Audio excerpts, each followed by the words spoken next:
Today we're going to talk about the different orders of insects, and because I want you to be able to look at an insect and say, oh, this one goes in this order, or this one goes in this order, I'm going to try to go over them, give you some memory tips for remembering which type of insects are going to go into which one of these orders. All right, so we have 5 orders that we need to go through. The first one is Lepidoptera. Lepidoptera includes your butterflies and your moths, and the main characteristic of order Lepidoptera is that there are scaled wings. If you look carefully at the wings of a butterfly or a moth, you can see how those wings almost kind of look like fish scales, kind of the way that they're stacked on top of one another. The way that I remember which one contains the butterflies and the moths is because butterflies are lovely creatures, and lovely and Lepidoptera both start with the letter L. And so Lepidoptera are the lovely insects. Okay. The second the second order that we're going to talk about here is Hymenoptera. Hymenoptera are your social insects. They tend to live in colonies. So your ants, your bees, your wasps. The way that you can tell these apart from the other classes is that they tend to have 2 pairs of membranous wings, and the back section of their body is very tapered. Some of them have stingers. Now, they don't all have stingers, but the back end is tapered so that even if they don't have a stinger, it looks like they might have one. They also tend to have a little bit longer antenna than some of the other orders do. Now, the way I remember this one is because they are social insects. I look at this, and this hymen kind of looks like high men.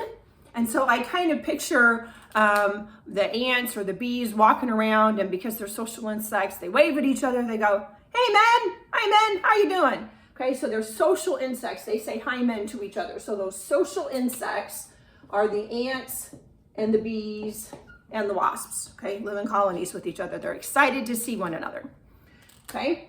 The next order we're going to talk about is Coleoptera. The Coleoptera are the beetles. They tend to have horny wings covering a set of membranous wings. If you think about ladybugs, if you've seen a ladybug, and if you see them kind of take off, their horny wings are going to kind of almost like fold out first, and you can see the membranous wings underneath them. A lot of your beetles look like they have all this armor on. They look like little war machines, like little tanks almost. And so when I look at Coleoptera, the word itself, if I use my imagination here, I can kind of do this. There's an O, and here's an O, and here's an O. All these letters on here are kind of round. And so the whole word Coleoptera kind of looks like a tank, okay? And so these horny wings, these beetles look like little war machines. They look like tanks. Okay, so that's how I remember that one. All right, then we've got Diptera. Diptera is your flies, your gnats, your mosquitoes, those insects that we all really hate. They just have 1 pair of membranous wings, but they do have a very small pair of stabilizers. So the Hymenoptera and the Diptera are the ones that are most easily confused with each other, but these guys have 2 pairs. This is really just 1 pair with a really, really small pair of stabilizers. And I mentioned when I talked about Hymenoptera that their antennae tend to be a little bit longer than those in order Diptera. And how do I remember that one? Well, your flies especially are just nasty creatures, and they can cause all kinds of diseases. And Diptera kind of looks like diphtheria. Now, diphtheria is a nasty disease, and flies cause diseases, so that's how I remember it. But I don't want you to think that flies cause diphtheria because that's caused by something completely different.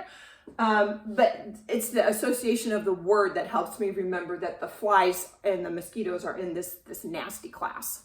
Okay, and then finally, the last class that we have is Orthoptera. Orthoptera are your grasshoppers, your crickets. They have a pair of leather-like wings that cover a pair of membranous wings. And the big characteristic of this one is that they have a pair of really, really long legs for jumping. And so if you've seen a grasshopper, you know that their back set of legs is really, really long because they do a lot of jumping. And if you notice, you can actually see the word hop right in the middle of the word Orthoptera, because these are the creatures, the insects that do all of the hopping and all of the jumping. Okay, so hopefully those memory tips will help you keep straight which order of insects is which, and it will help you be able to tell them apart.